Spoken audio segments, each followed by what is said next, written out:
Well, right now every win's a big win. So Sunday was a big win because every win for the last 5 games has been a big win because that's what you got to do when you're playing for something. It's pressure, it's good pressure, but I said it all year long that I've been impressed on how hard they work. Today we had a great practice. To me, we've still stuck together. It was nice to see Jaden hit some shots in the game. He hit more shots today, and of course Jackson was incredible. You know, the rebounding, the scoring, the defense he played. The group has continued to play with each other. I think that's important. We took a light day off yesterday. A lot of film, a lot of walkthrough, and my luck that one time when Marquise just came in and asked me if it was the third practice of the day. I said, no, Queese, that's illegal again now. But he kind of told the players what it was like back in the day.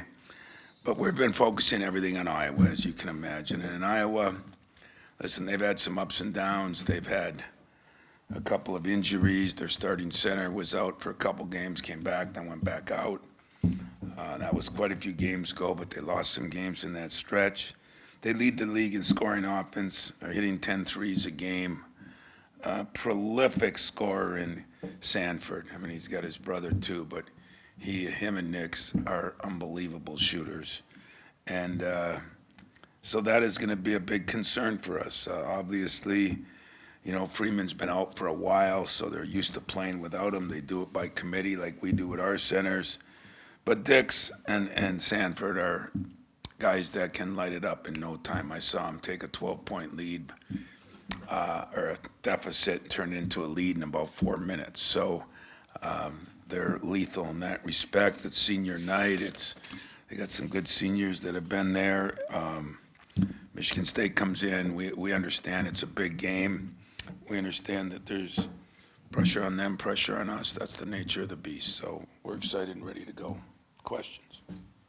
Tom, when you you didn't know that Michigan was going to lose, obviously, when we talked to you last, and so obviously this is now for something tangible. And I'm wondering what discussions you've had with your team about the chance that you can get a share of it already. Honestly, I didn't bring that up. I tell you why I didn't bring it up, because I want to put ourselves in a position where, the goal is to win the games, and we think we need to win the games, yes, to win the league. We think we need to win the games to better our chances in seeds. We think we need to win the games to better ourselves, getting better, especially offensively. So I said once we beat Maryland, we needed no help from anybody. If we get some, great, but we didn't need any help from anybody. I almost like that mentality. Take care of your own business. Don't hope somebody loses. Do enough that you win. And that's the position we're in. So I really didn't talk to him about that. I don't think it's added pressure. It's not like, well, if you lose, you got a chance to redeem yourself. I just said, hey, we got to play. We got to get better. We know we're going to have our hands full. I mean, even games they've lost, guys, they've been right there. I don't make teams better than they are. I don't make them worse than they are. This is a dangerous basketball team, and very, very well coached. He's a damn good coach, and so we're just kind of homing in on us and worrying about us, to be honest. You've been a part of a lot of one more. You've been a part of a lot of epic wins, epic losses over the years. I'm wondering, the last time you were at Iowa was one of the epics on the other. Where does that stand out in terms of memories for you and the way that ended? Damn, you're coming with a lot of great questions. You think you're good enough to just win and worry about that. So that's a bad thing for me. And now this one is think back when you lost 11-point lead in a minute.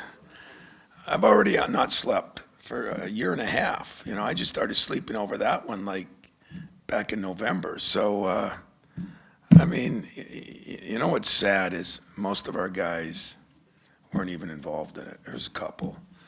And guys, wins don't really stay with them as much, but losses definitely don't stay with them. Wins don't stay with coaches as much either. Losses definitely stay with us. And it happened. The strangest way it happened too. It wasn't even like like we missed a bunch of free throws. It was just they were making threes and we were making 2 free throws, and to his credit, they beat us. And I got a lot of things I remember about Iowa over the years, home losses. Fran's done a good job. So, no, I'm not, I've changed. Can't yell at players. Don't get upset with them too much. And definitely, I'm looking at the glass usually half full now, you know me.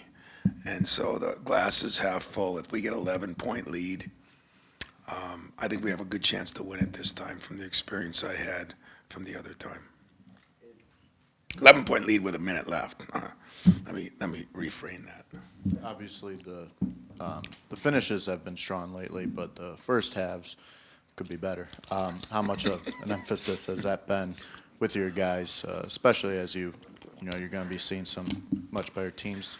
I'm not letting you guys get to the negative side of me. You're right. You are right. But did you ever think sometimes it's because the other team is pretty good too? And you all know there's times we haven't shot the ball as well. That's no secret. But I think in general, we've had at Michigan, we were up 16-8. Were you sleeping during that time, or were you there? You were there. So then the next 10 minutes is when we were bad. But you know what? If we start down 30-0, we're behind tomorrow, and we win the game, I'm going to be happy.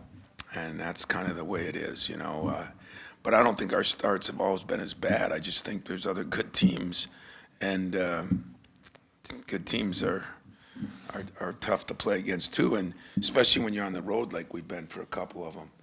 Those teams get going too, and they got a lot to play for too. It's not just us. I mean, Maryland was unbelievable what they had to play for Michigan. So I don't know. I'm making fun of it. Who in the hell said we're that good that we should go in there and dominate a team from start to finish? I sure haven't said that, and I don't believe that. But I'd like to shoot the ball better from the 3. Other than that, I've been pretty cool. Our turnovers have been down. I think we're 9-something in the last 5 games. A lot more good things than bad things. So the positive dog is going to stay positive for at least till I get out of this press conference. I got a couple of really positive questions. This is 6 or 7 times in recent weeks you've said we had a great practice. Does this team just practice well, and does success energize practice time? I'm sure it does some, but it's still a grind. There's pressure on these guys. I think they practiced pretty well all year, but like today I was impressed. Now maybe it was smart. We gave them yesterday semi-off.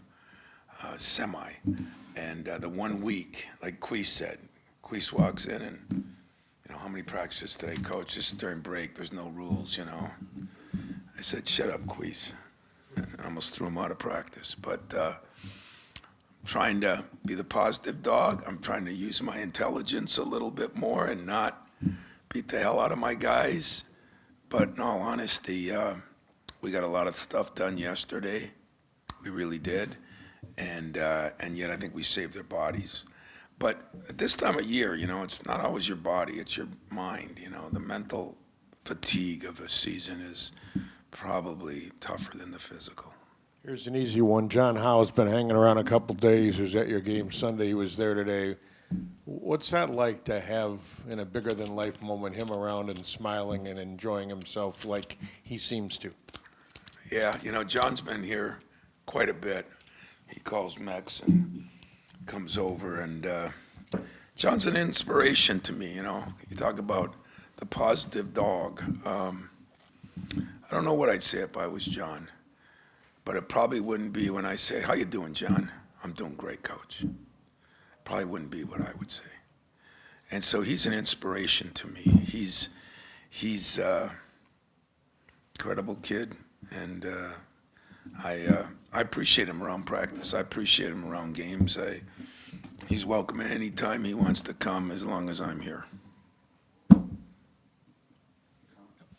Tom, forgive me for delving into the realm of hypotheticals here, but you talked about wanting the wins in the next 2 games. I'm curious, if you do win at Iowa and you do clinch your share of the title, do you celebrate that, or do you just wait till Sunday when you can potentially win it outright? Yeah, no, there'll be no celebrating for us in Iowa. We got a little tiny locker room there. We'll go and give each other a hug if we can find a way to win. And but there'll be no. First of all, I would never do that on somebody else's court ever. And second of all, too much respect for coaches, players, and fans. And third of all, you know, we have bigger goals than just winning it, you know, and winning it outright.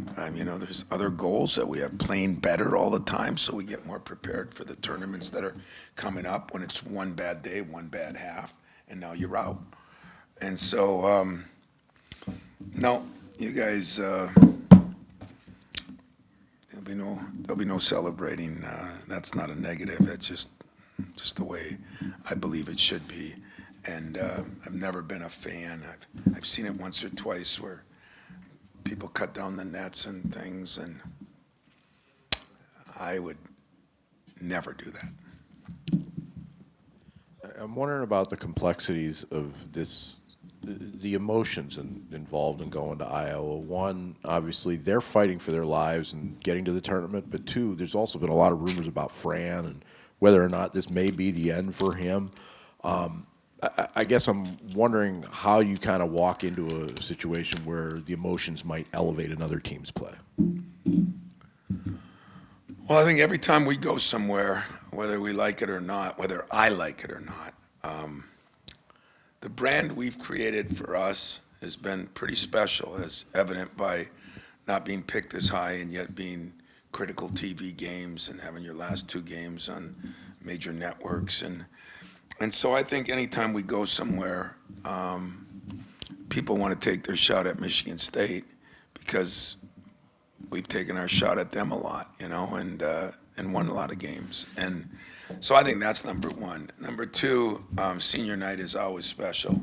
Doesn't matter if it's here at Michigan, at Iowa, or at Indiana. It doesn't matter where it is. It's always special, and those special nights affect everybody differently. But when I can sneak past 1 or 2 years, having had to go to a senior night, I always go, phew, that's nice, you know.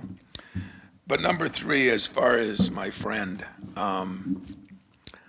Fran is, you know, I mean, he loses his freshman of the year center, and people are so whacked out now, and including you guys.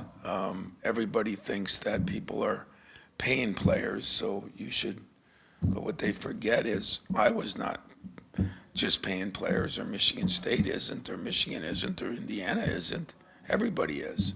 So there's a few advantages by some because of money they're spending. But in general, you know, you lose your freshman center, who was freshman of the year, you're probably not going to be as good.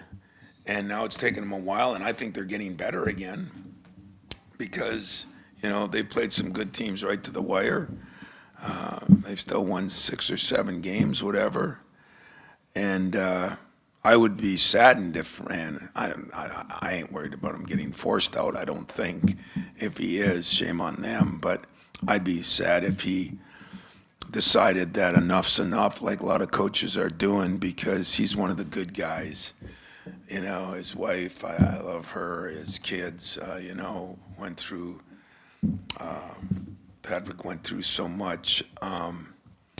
Fran ain't going out with a season that isn't superb, and in my humble opinion, nor should he, in my humble opinion, and nobody should even be thinking or talking about it, in my humble opinion. But this day and age, everybody thinks and talks about it, you know. If I lose that game, they're going to be thinking and talking that about me. I mean, it's just, we understand that as coaches. It's the nature of the beast, and it's not an enjoyable beast, but it is the nature of the beast. So I can't correct all those emotions, you know. I'm just going to have to make sure my team's ready to play the best they can be, and that's what I'm looking forward to. couple more. Tom, you mentioned the other day you were asked about, I think Graham asked you about Kohler and his performance, his rebounding in particular. And you mentioned his heart and his focus and the way he brings certain kind of energy every day comes to the facilities. I'm curious, how much do you think, what role have Doug and Sadi played in this development and kind of what we're seeing? Yeah, I think. The rebounding and even the defense, the way he's navigating ball screens, Yeah, that sort of thing. they spend a lot of time with those guys. I think you're exactly right. I think my whole staff has done a great job. I mean, it's not like staffs before didn't. Certain times kids are ready to accept things. They've gone through different things, and Shaman brings something to the table. Coop is way more mature right now. Book had a good day today. I mean, I'm not giving up on Book either, but Jackson, after the first year, learning how to deal with things that he had to learn how to deal with, that kid comes every single day to play. I mean, we laugh about it now, but I think Doug and Sadi deserve a lot of credit for that. I think they've done a good job. We're really good on our ball screen coverages. We're rebounding the ball well. So they deserve a lot of credit for that. That's for sure. I'm too small to coach him. Another semi-positive question. Last 5 games, I think three-point shooting's been 33% or above. 3 of the last 5, not all of them.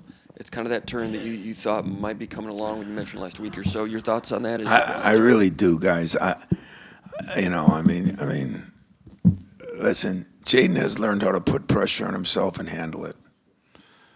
I told you, I don't sugarcoat nothing with Jay. He's a senior. He's been through the wars. He's smart as a whip. His parents have raised him well. What am I to say? Hey, Jay, there's no pressure on you. You're shooting 20-some%. So instead I say, hey, Jay, you're shooting 20-some%.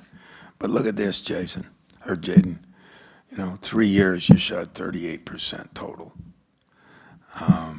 Let's take a look at your shot. We did. We feel there's a few things that he had to tweak. But I pray to God he keeps shooting well for us, but way more for him. Because you all know, you hear the rumors, who works, who doesn't work. Not that you know everything, but nobody in this building. Go see the janitor, go see the secretaries. All they'll tell you is Jay Nakins lives, eats, and sleeps in here, works his tail off. But it has come up some, you are right. And I said, I'm not going to be selfish. I think the last 10 teams I've had, we've been closer to 35 to 40% in the three-point shooting. I would just take the low end of that, and I think we'd be a much better team.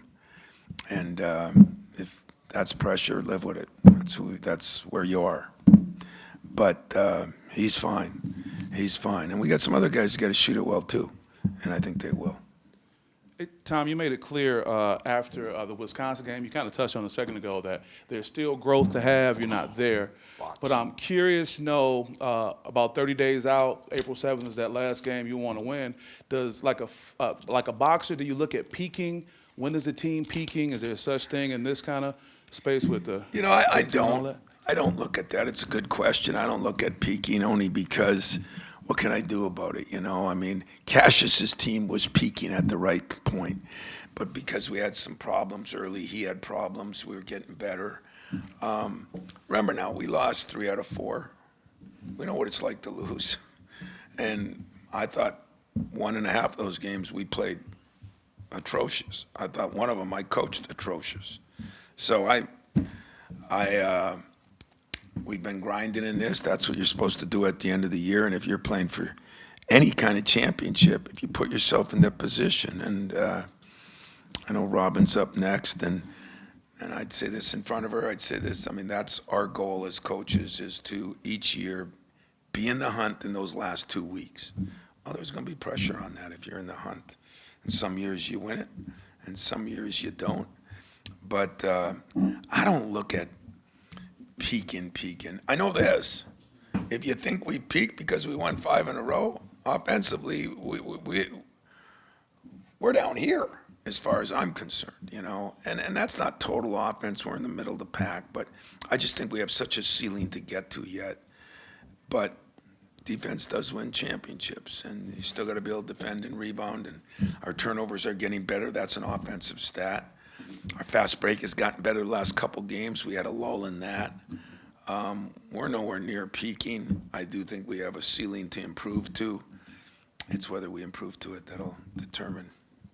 Tom, you talked about how you're not really bringing up the title with the team, but I was just wondering about you personally, how much, you want to be in this position, and you're in a spot now where you win a game, you win a title. How much do you relish just having that shot this late in the season, and with all your experience in being in this spot? Well, first of all, if I wanted to not talk about winning a championship, like I said, I've never been on Twitter in my life. Never plan on it. My claim to fame not on my casket, on my stone is going to be never, ever, ever tweeted anything, okay? But everybody does it to everybody else. So of course I talk to my team about winning a championship because everybody talks to them about it. But what does it mean to me to be in this position at this point in time? I think if there's one thing that I learned from Judd, and I try to sell this to freshmen, I would sell it to Adam, I would sell it to Robin, I would sell it to the younger coaches, When you're a freshman and you don't accomplish something, you always say, well, I got 3 more years left. And Judd taught me that you never know. As we know, you never know how long you have on anything, but you never know what'll happen. I said it before, if Kenyon Martin doesn't break his leg, maybe we don't become the 1 seed and maybe we don't win the championship. You never know what's going to happen. So I look at things as you get older, you can't say, I got 20 more years. And I could. Who knows, I know one thing, if I could do it to 90, I'd outlive most of you. Not outlive, I'd outlive my job, most of you. But I got a couple young bucks that would still probably be here giving me a pain in my tush. And it's exciting to be in the position. I'm not making it a bigger deal or a smaller deal. I'm making it, this is why you came here. This is what we do here. We don't hang things of records. We hang things of championships. And that's the way I look at it. I'm excited about it. I'm excited about a chance and an opportunity, because you got to have a chance before you can do it, right? So I'm excited about the chance. See if we can take advantage of the opportunity. So just to clarify, you are going to coach here until you're 90? Maybe that would be good news for you guys, or bad news for you guys, or bad news for fans. I don't know, but I'm going to coach through this year. I know that. I wanted to ask you about, you talk so much about the three-point shooting. How much has maybe the three-point defense help offset some of that, and especially these next few weeks, how critical is that? It's a good point, but I like that. I like to do both. I like to defend it and score it. And but I think you're right. It's like I was talking to a couple NBA guys last night, and they were talking about turnovers in the league, and somebody had just gone a game where he had 20-some turnovers, which is really bad in the league. He said the worst part is the other team only had 3. So if we're only getting 6 threes and the team's getting 7 or 8, that's okay. That's manageable. But if they're getting 10 and we're getting 4, then it's a problem. So our defense is important on that, but there's not a guy in America, not Zebo, not Zach Randolph, not Antonio Smith. Everybody wants to score a 3-point shot. It makes you feel better when you do. Fans get excited about it. Coaches get excited about it. Players get excited about it. So I think it's not only a struggle, and then why you're talking about it. I'm talking about it because I always deal with the white elephant, and my guys know it. So we know what we got to do. We just got to do it, and I think they're mentally tough enough to understand. It's not something we've done real well, but we are getting better, as Jimmy brought up. Short moderately, not in great distances, but we're getting better. And I think we're going to get better because I think we have a good enough team to make shots. And if we keep defending, now if we start making shots and then don't defend them, we got a problem too. So our defense has been phenomenal if you look in the league. Our offense has been decent. We're turning the ball over less. Our fast break is still a big part of our offense. And the better we defend and rebound, the better we break. And if we start making shots, even this late of the year, then we hadn't peaked. And so that would be good. I appreciate you guys.